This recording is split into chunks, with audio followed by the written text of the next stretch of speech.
నమస్తే, నా పేరు తేజస్విని. బీసీఎన్ న్యూస్ కి స్వాగతం. ముందుగా ముఖ్యాంశాలు. భవన నిర్మాణ కార్మికుడిగా మారిన నిమ్మల రామానాయుడు అంబేద్కర్ విగ్రహ స్లాబ్ ను సొంత ఖర్చులతో నిర్మించడంతో పాటు పనుల్లోనూ కార్మికులతో మమేకమైన మంత్రి. అంతర్రాష్ట్ర దొంగల ముఠాను అరెస్ట్ చేసిన అమలాపురం పోలీసులు నిందితుల నుంచి 40 లక్షల విలువైన వెండి, బంగారు ఆభరణాలు స్వాధీనం.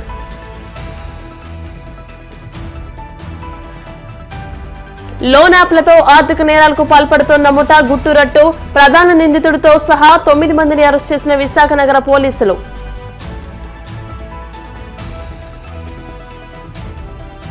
పసిపిల్లల చదువులపై చంద్రబాబు కర్కసత్వం చూపుతున్నారన్న మాజీ మంత్రి మేరుగా, తల్లికి వందనం అమలుపై రోజుకో మాట మాట్లాడుతున్నారని ధ్వజం. ఏ పనైనా ఆదేశాలిచ్చి చేయించడం కంటే ఆచరించి చూపిస్తేనే ప్రజలు అనుసరిస్తారని రాష్ట్ర జలవనరుల శాఖ మంత్రి నిమ్మల రామానాయుడు పేర్కొన్నారు. పశ్చిమ గోదావరి జిల్లా పాలకొల్లు మండలం చింతపారు అరుంధతిపేటలో అంబేద్కర్ విగ్రహ స్లాబ్ నిర్మాణ పనుల్లో మంత్రి రామానాయుడు శ్రమదానం చేశారు. స్లాబ్ పనుల్లో కార్మికులతో కలిసి ఇసుక, కంకర, సిమెంట్ ను గమేళాలతో మోశారు. అంబేద్కర్ విగ్రహ స్లాబ్ ను సొంత ఖర్చులతో నిర్మించడంతో పాటు పనుల్లోనూ కార్మికులతో మమేకమయ్యారు. ఈ సందర్భంగా ఆయన మాట్లాడుతూ నియోజకవర్గంలో అంబేద్కర్, బాబు జగజ్జీవన్ రామ్ విగ్రహాలన్నిటికీ స్లాబ్ నిర్మాణాలను దశలవారీగా పూర్తి చేశారని తెలియజేశారు. మహనీయుల విగ్రహాల స్థాపన, వాటి పరిరక్షణ పనుల్లో స్వయంగా పాల్గొంటే ఎంతో సంతృప్తినిస్తుందని వెల్లడించారు.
మూడవసారి శాసనసభ్యులుగా గెలిచిన తర్వాత మంత్రివర్గంలో ఇరిగేషన్ శాఖ మంత్రిగా బాధ్యతలు స్వీకరించిన తర్వాత మొట్టమొదటిసారిగా మన పాలకొల్లు నియోజకవర్గంలో నేను మొదలుపెట్టినటువంటి పని ఆర్యపేటలో డాక్టర్ బిఆర్ అంబేద్కర్ గారు, బాబు జగజ్జీవన్ రావు గారి విగ్రహాలకు సంబంధించి పైకప్పు నిర్మాణం.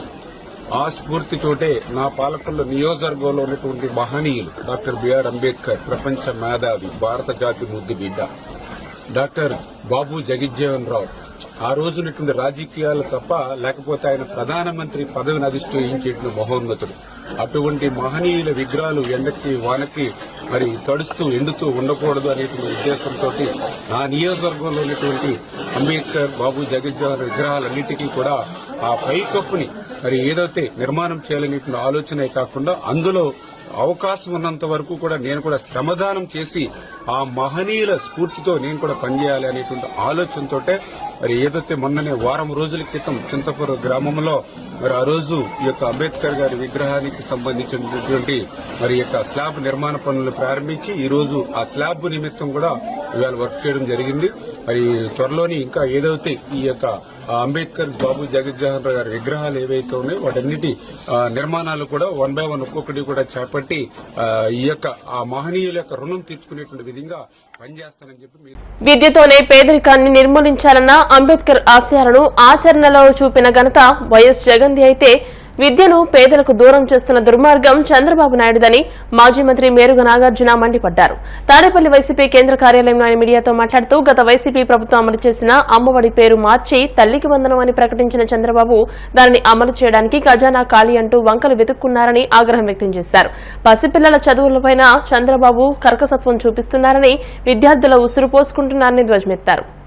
బాబాసాహెబ్ అంబేద్కర్ గారి ఆలోచనల దగ్గర నుంచి, చదువే తలరాతలు మారుస్తుందని వారి ఆలోచనల దగ్గర నుంచి, చదువే నిజమైన ఆస్తి అని బాబాసాహెబ్ ఆలోచన విధానాన్ని ఈరోజు అనేక మంది ఉద్యమకారులు కానీ, అనేక పార్టీలు కానీ, అనేక మంది మేధావులు కానీ, అనేక మంది ఆలోచనాపరులు కానీ, చదువు ఉంటే ఈ సమాజంలో ఉన్నటువంటి అస్పృశ్యత, అంటరానితనంతో పాటు వారి యొక్క కుటుంబ నేపథ్యం బాగుంటుందని ఒక గొప్ప ఆలోచనతో నడుస్తూ ఉంటే, ప్రస్తుత ముఖ్యమంత్రి చంద్రబాబు నాయుడు గారు ఆంధ్రప్రదేశ్లో చదువులమ్మ తల్లిని ఓలలాడించాల్సింది పోయి అటకెక్కిస్తా ఉన్నారు.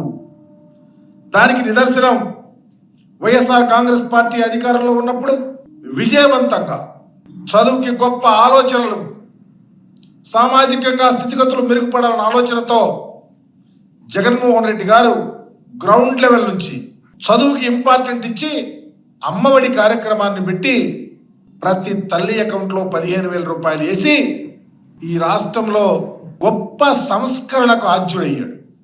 ఈరోజు చంద్రబాబు నాయుడు గారు వచ్చిన తర్వాత దాని పేరు మార్చారు. తల్లికి వందనం. ఇంట్లో ఎంతమంది ఉంటే అంతమందికి సంవత్సరానికి 15,000 రూపాయల చొప్పున, 2 పిల్లలుంటే 30,000, 3 పిల్లలుంటే 45,000, 5 పిల్లలుంటే 60,000. ప్రతి ఎంతమంది పిల్లలుంటే అంతమంది పిల్లలకు తల్లికి వందనం ఇస్తానని చెప్పి ఓదరగొట్టినటువంటి పరిస్థితిని ఈ రాష్ట్రంలో చూసాం.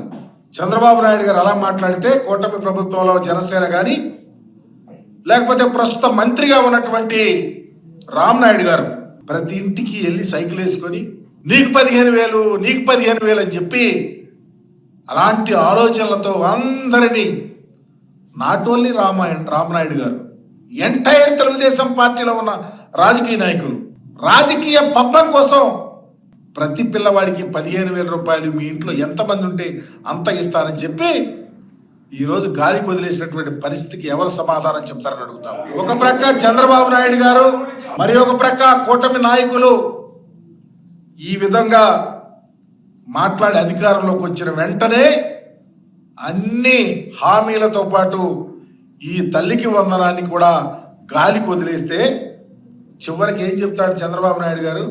ఖజానా ఖాళీ అయిందంట. ఖజానా ఖాళీ అయిందా? ఖజానా నిండుగా ఉందా? ఈ రాష్ట్ర ప్రజలకు నిజమైనటువంటి న్యాయమైనటువంటి హామీలు ఇవ్వాలా, ఇవ్వద్దా? ఏదో ఒక రకంగా తప్పుడు హామీలు, చేయలేని హామీలు ఇచ్చి అధికారంలోకి వచ్చారే. శ్రీకాకుళం జిల్లాలో వెర్రితలలు వేసే విధంగా ఇంకొక మాట మాట్లాడుతూ ఉన్నారు. తల్లికి వందనం కోసం ఆలోచిస్తాడంట ఇన్స్టాల్మెంట్ వైజ్గా. అయా చంద్రబాబు గారు, మీరు తల్లికి వందనాన్ని ఇన్స్టాల్మెంట్గా ఇస్తారో, చివరిగా తల్లి వందనం వద్దు ఇయ్యలేని చెప్తారో ఖజానా ఖాళీ అయిందని, అది మీ ఇష్టం. అకౌంటబిలిటీ అనేది రాబోయే రోజుల్లో వస్తుంది, గుర్తుపెట్టుకోమని అడుగుతా ఉన్నా.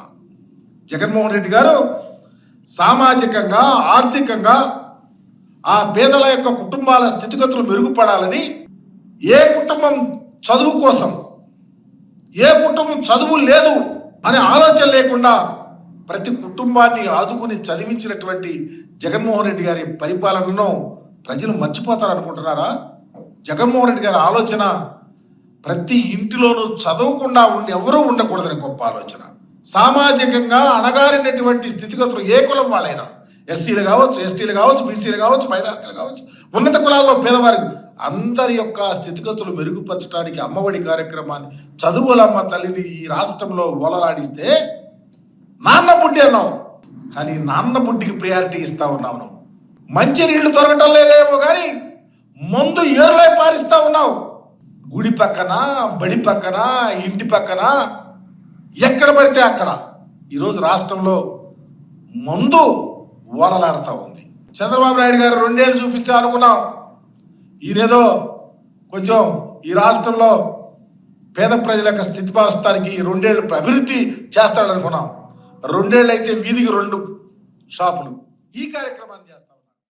గత 3 ఏళ్లలో వివిధ ప్రాంతాల్లో దొంగతనాలకు పాల్పడ్డ ముగ్గురితో కూడిన అంతర్రాష్ట్ర దొంగల ముఠాను పోలీసులు అరెస్ట్ చేశారు. డాక్టర్ బిఆర్ అంబేద్కర్ కోనసీమ జిల్లా అమలాపురం పట్టణ పరిధిలో కురసాలవారి వీధిలో 2 ప్రాంతాల్లోనూ గాంధీనగర్ లో ఒకచోట దొంగతనాలకు పాల్పడ్డ ఈ అంతర్రాష్ట్ర ముగ్గురు సభ్యుల ముఠా నుంచి 40 లక్షల రూపాయల విలువైన వెండి, బంగారు ఆభరణాలు స్వాధీనం చేసుకున్నారు. ఈ ముఠా సభ్యులపై వివిధ జిల్లాల్లో మొత్తం 17 కేసులు ఉన్నాయని అమలాపురం ఎస్పీ బి కృష్ణారావు తెలియజేశారు.